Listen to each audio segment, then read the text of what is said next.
I was on a night shift when my husband, my sister, and my son were brought in, all unconscious. I ran to see them, but a doctor quietly stopped me. You can't see them yet, he said. Trembling, I asked, why? The doctor lowered his eyes and whispered, the police will explain everything once they arrive. Chicago winter mornings are mercilessly cold. Margaret Wilson sighed deeply as she punched her time card at the end of her shift. The final hours of the night shift had been particularly busy, with 3 CPR incidents and assisting in 1 emergency surgery. The hospital ward's nursing station was filled with early morning hustle and bustle. Good work, Margaret. We're so thankful you were here today, said Susan Chambers, the night shift head nurse, patting her shoulder lightly. Margaret smiled back. Working at Chicago General Hospital for 10 years, she had become a trusted presence in the emergency department of this large medical center. Thanks, Susan. We managed to get through it somehow. In the locker room, Margaret changed out of her nurse's uniform into a soft sweater and jeans, then checked her cell phone. There was a message from her husband James. Heading to work early this morning. Could you take Ryan to school? Abby was up late last night, so it might be better not to wake her. Love you. Margaret responded to the message with a slight sense of unease. Okay. Take care. Love you too. Recently, James, who worked as a salesman in real estate, had been leaving home earlier and returning later than before. According to him, the market was booming and he had new clients. Margaret trusted her husband, but sometimes she got the impression he was hiding something. She got into her car and headed home. Snow began to fall, with tiny crystals landing on the windshield. Their house in Chicago's suburbs was a 2-story home they had purchased right after getting married 10 years ago. As Margaret opened the door, she heard her son's voice from the quiet house. Mom, welcome home. 12-year-old Ryan was eating breakfast at the kitchen table. In front of him was a bowl of cereal with milk, and he had spread out his school homework. Margaret kissed him lightly on the head. Good morning, Ryan. Finished your homework? Almost. But this math part is a little difficult. Margaret sat next to her son, offering to help with his homework. Ryan was a bright, intelligent boy who excelled in science and history, but struggled a bit with math. Where's Dad? Ryan asked. He said he left early for work. Seems he has a new client. Ryan was about to say something but swallowed his words. Margaret noticed but didn't press him. Her son seemed more contemplative lately. She thought it might be the beginning of adolescence. Is Aunt Abby still sleeping? Looks like it.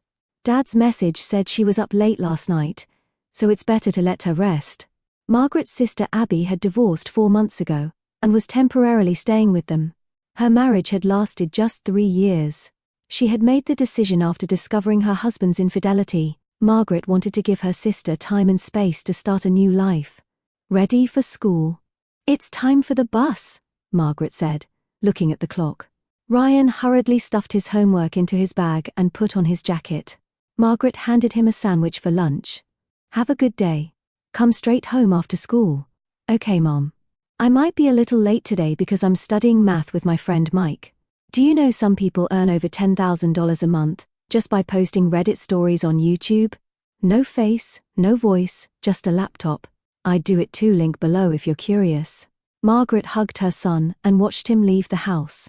After finishing some chores, she gently knocked on Abby's door upstairs. When there was no answer, Margaret opened the door slightly and peeked in. The room was empty. The bed was neatly made, and Abby was nowhere to be seen. Margaret frowned. It was unusual for her sister to go out so early in the morning. She started to contact her by phone but stopped herself from sending a message. Abby was an adult. She had the right to her own time. Margaret dragged her tired body to bed. Sleep after the night shift was precious. But before falling asleep, she couldn't help thinking about her family. Something felt off lately. The subtly changed atmosphere in the family. James's return times. Abby's strange behavior. Ryan's silence. Still, Margaret reassured herself. The family was fine. Everyone was just dealing with life changes in their own way. She closed her eyes and took a deep breath. Tomorrow would be a new day. Everything would return to normal. 3 weeks later, Margaret was having lunch in the hospital cafeteria. Her colleague Diana sat across from her, placing a coffee down and whispering, "Margaret, are you all right? You look tired lately."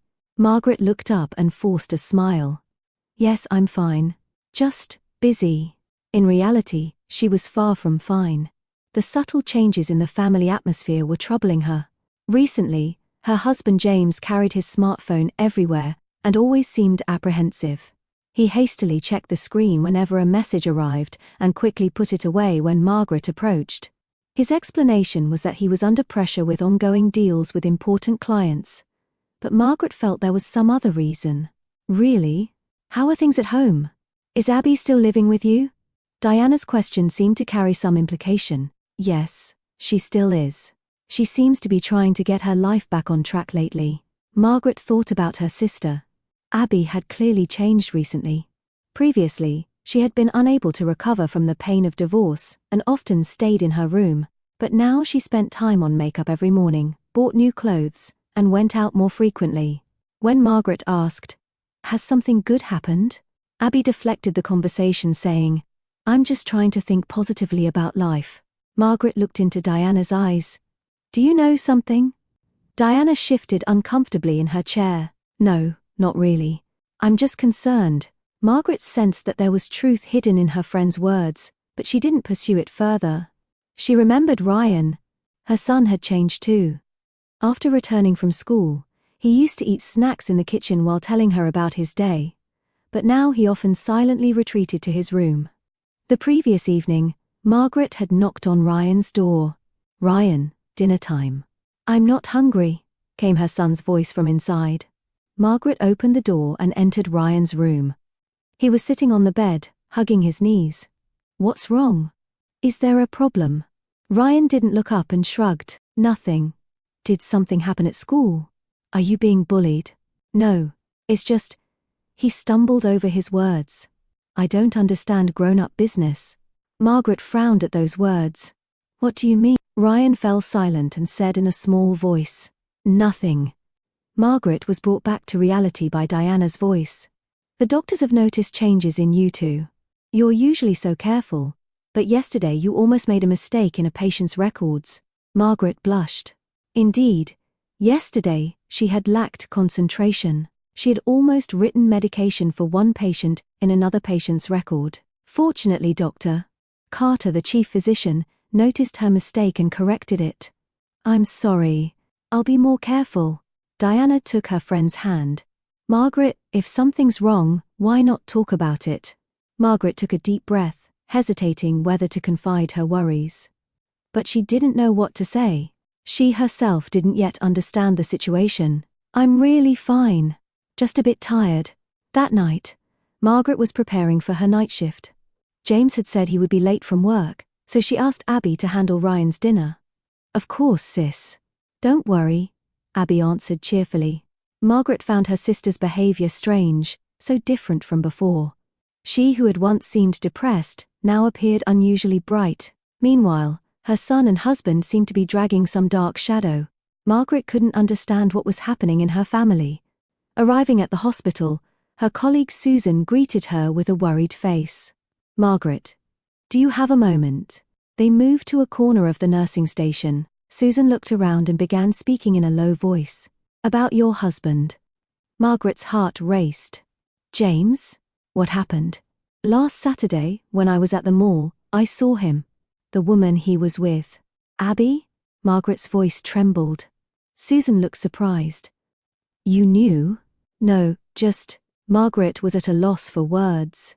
She had sensed something before but didn't want to acknowledge it. Her husband and sister. It was too painful a betrayal. They seemed very intimate. Susan chose her words carefully, holding hands and laughing. "If you didn't know, maybe I shouldn't have said anything." Margaret leaned against the wall. All the pieces were starting to connect in her mind. James's late returns home. Abby's sudden change. And her son Ryan's words, "I don't understand grown-up business." "It's okay, Susan. Thank you for telling me." During that night's shift, Margaret's mind was in turmoil. She tried to focus on patient care, but her family situation occupied her thoughts. How should she handle this? Should she confront them directly? Or gather evidence? If her husband and sister were truly betraying her, her world would collapse.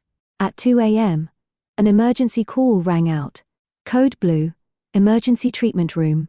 Code Blue, emergency treatment room. Margaret rushed there. The emergency room was bustling with activity. Multiple medical staff were moving busily, and new patients seemed to be arriving. 3 traffic accident victims, seriously injured, shouted a young resident. A car apparently hit a tree on the highway.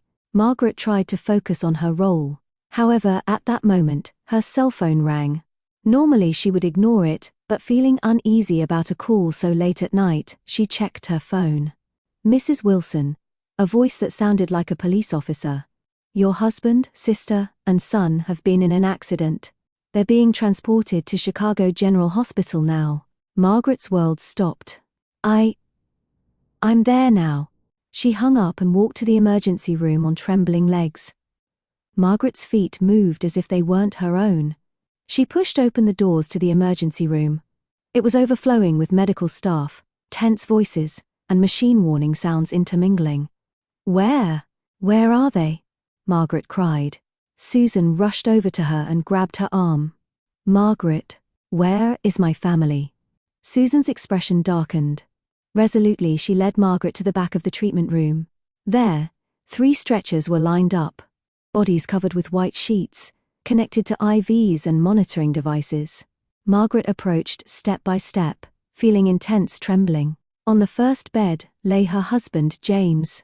His face had lacerations, and his right arm was bent at an unnatural angle. On the next bed was her sister, Abby. Her beautiful face was swollen, with a large wound on her forehead. And on the last bed lay her beloved son, Ryan. His small body looked defenseless, with a bandage wrapped around his head. All 3 were unconscious. James! Abby! Ryan!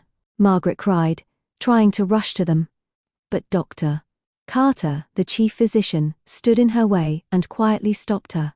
Margaret, calm down. Your family. It's better not to see them now, Margaret asked in a trembling voice. Why? How are they? Doctor, Carter said with his head down. We'll explain everything when the police arrive. Blood rushed to Margaret's head. Police? Why police? Isn't it just an accident? At that moment, the treatment room doors opened, and 2 uniformed police officers entered. One was an older man, the other, a young woman. Mrs. Wilson? I'm Detective Johnson. This is my partner, Detective Lee. The older officer introduced himself. May we talk to you for a moment? Margaret nodded slowly, still gazing at her family lying on the beds. Susan wrapped an arm around her shoulders and guided her to a quiet interview room. Dr. Carter and the 2 detectives followed. In the interview room, Detective Johnson began speaking quietly. Mrs. Wilson, I'm very sorry to say this, but there are suspicious aspects to tonight's accident. According to witness statements, there was a heated argument in the car just before the accident. The car began to swerve and eventually crashed into a tree by the roadside. Margaret tried to understand the words. An argument? Between whom? We don't know exactly yet. However, Detective Johnson paused as if choosing his words. Is there something you're hiding? Margaret's heart pounded. Your husband's smartphone was found at the accident scene. The screen displayed a message. Detective Lee took out the smartphone from an evidence bag and showed it to Margaret. There was no passcode on James's phone. The message app was open with a message to Abby. Tonight, let's tell Margaret everything. We can't keep hiding it. Now that Ryan knows, it will only destroy his heart if we continue like this. Margaret was speechless. Blood rushed to her head, and her ears rang. All the pieces connected. Her husband's late returns, her sister's changes, her son's behavior. Before her eyes, her family's secret was revealed. James and my sister. She choked on the words. Detective Johnson quietly nodded. Our investigation shows that your husband and sister were having an intimate relationship. And it seems your son witnessed it. We believe they were trying to have a discussion tonight. Margaret's world crumbled. Strength left her body, and she collapsed into a chair. The betrayal of her husband and sister, and the weight of the secret her innocent son had been carrying. Their condition? she finally managed to say. "Doctor." Carter stepped forward. "They're all stable. However, there was impact to their brains, and they're currently in comas. Your son in particular had a strong impact to his head, so the next 24 hours are critical." Margaret closed her eyes. Tears streamed down her cheeks. My son, he knew. To think he was carrying such a burden alone. Detective Lee quietly said, "This was found in your son's backpack." She took out a folded piece of paper. Margaret took it and opened it. It was a page from a diary written in Ryan's childish handwriting. "Today I saw Dad and Aunt Abby kissing in the kitchen. I don't know how to tell Mom. Dad asked me, 'This is grown-up business, please don't tell Mom. But I hate lying. I hate to see Mom sad. What should I do?'" Margaret clutched the paper to her chest and sobbed loudly. Her heart was torn, worry for her loved ones and anger at their betrayal. Most painful of all was her son's suffering. A boy of just 12, forced to carry adult secrets. She couldn't bear it. "Let me see them," Margaret pleaded with tear-blurred eyes. "Doctor." Carter hesitated. "Margaret, will you be able to see their condition calmly? I'm a nurse. And they're my family. Even if they betrayed me." "Doctor." Carter nodded quietly and took Margaret back to the treatment room. She first went to her son's bed. She took Ryan's small hand and gently squeezed it. "Mommy's here, Ryan. Please, wake up. Please," she whispered. "You were so brave. But you don't have to carry such a burden anymore." Next, she went to her sister's bed. The sister she had been close to since childhood. The sister who betrayed her. Margaret's heart was filled with conflicting emotions. "Why, Abby?" "We were sisters," she said quietly. Finally, she stood at her husband James's bed. 10 years of marriage, memories with him, and now the revealed betrayal. "What were our vows?" she asked. But there was no answer. Margaret turned to Dr. Carter. "Please let me know when they wake up. Especially Ryan. I should be the first face he sees." A week passed since the accident. Margaret was in Ryan's hospital room, gazing at the morning sun streaming through the window. Her son was still in a coma, but doctors said there were signs of recovery. Brainwave activity had increased, and occasionally his fingers moved. It was a glimmer of hope. Margaret had taken leave from work. Her hospital colleagues were concerned about her, and took turns visiting, bringing toys, books and flowers for Ryan. Susan was particularly attentive, making sure Margaret ate and took breaks. "Get some rest," Susan said. "I'll be here." Margaret smiled with a tired face. "Thank you. But I'm fine. I think I should be the first face he sees when he wakes up." Meanwhile, James and Abby had regained consciousness 3 days earlier. They had been moved to separate rooms, and Margaret hadn't tried to see them. However, today she decided. For Ryan's sake, she felt she needed to know the truth. "Ryan, Mommy's going out for a bit. I'll be right back." She kissed her son's forehead and left the room. Walking down the hallway, Margaret's heart was in turmoil. Anger, sadness, and above all, the deep pain of betrayal. However, she tried to maintain her composure as a medical professional, not to be swept away by emotions, but to know the facts. In front of James's hospital room door, she took a deep breath. After knocking, she entered to find her husband lying in a bed by the window. His face still bore injuries, and his right arm was in a cast. Seeing Margaret enter, his eyes widened. "Margaret." His voice was weak. In the adjacent bed sat Abby. The swelling on her face had subsided considerably, but a large bruise remained under her eyes. Seeing Margaret, she lowered her gaze. "Why?" Margaret asked in a cold voice, as soon as she entered the room. James and Abby exchanged glances and shamefully lowered their eyes. "Margaret, let me explain," James began. "At first it was just comfort. Abby was hurt from the divorce." "Comfort?" Margaret's voice trembled. "Is having an affair with my sister comfort?" Abby said through tears. "Sis, I'm so sorry. This wasn't the intention. But when I realized and my son found out," Margaret was shaking with anger. "What did he see? How much do you think he was hurt?" The truth was revealed. A month ago, Ryan had come home early on an early dismissal day from school. As he quietly entered the house, he heard giggling from the kitchen. When he peeked in, he saw his father and aunt embracing and kissing. Ryan froze. His father noticed him and hurriedly tried to explain. "Son, it's grown-up business. Please don't tell Mom." Since then, Ryan had been suffering from confusion and guilt. He loved his mother but feared that telling the truth would destroy the family. He withdrew, lost his appetite, and couldn't concentrate at school. On the day of the accident, Ryan couldn't bear it anymore and declared to his father and aunt that he would tell Mom everything. A panicked James tried to persuade Ryan in the car, and Abby accompanied them.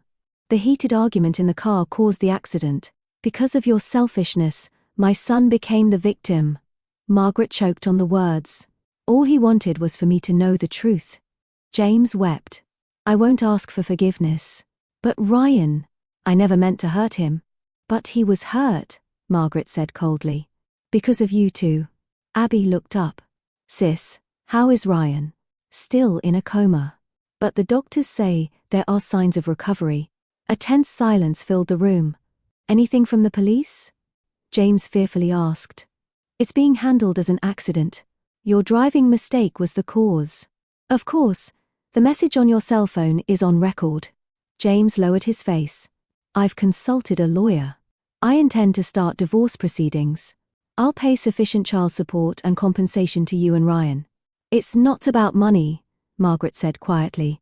"You betrayed 10 years of marriage and my trust."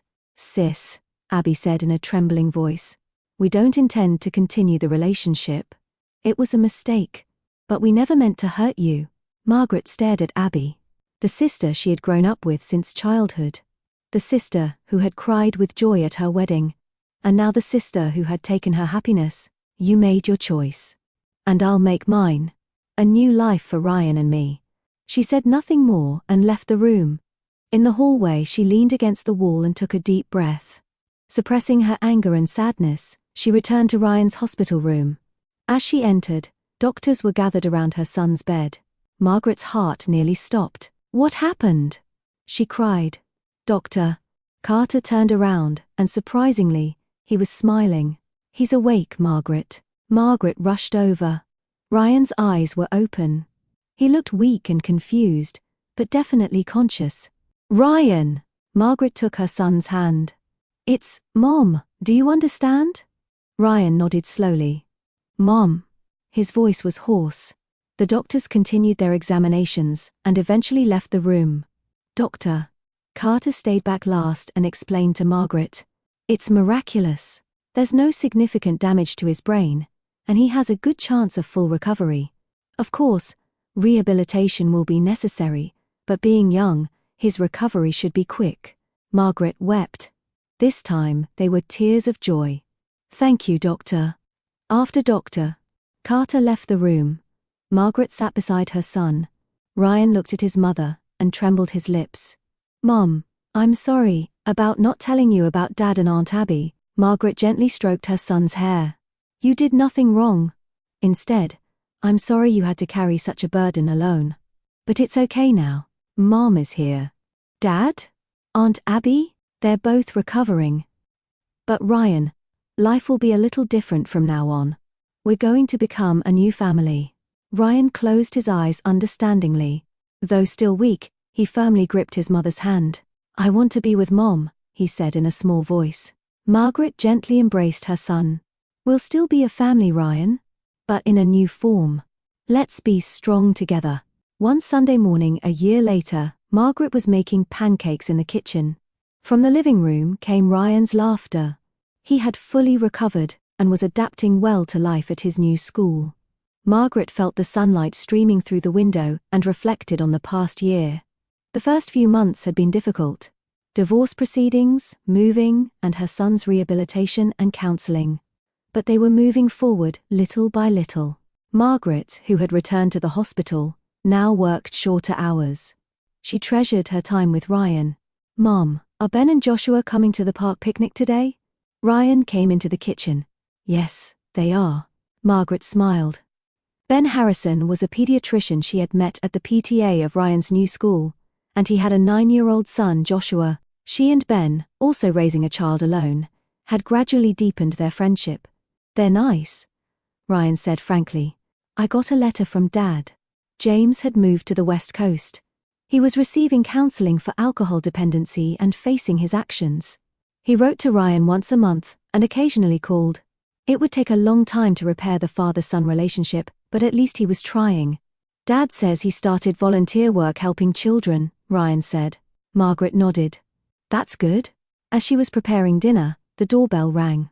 Opening the door, she found Abby standing there with a bouquet of flowers. "May I come in?" she asked nervously. Abby had completed a rehabilitation program and started working as a counselor at a women's support center. She had sent Margaret several apologetic letters.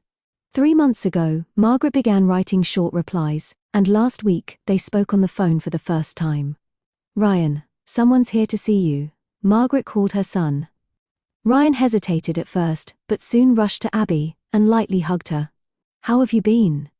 "How's school?" Abby asked. Margaret returned to the kitchen and made coffee. Repairing the sisters' relationship wasn't easy, but at least they were trying. She was surprised at herself. What once seemed unforgivable now seemed possible. It wasn't weakness, but strength. At night, after Ryan was asleep, Margaret opened her diary. "Today, Abby came to the house.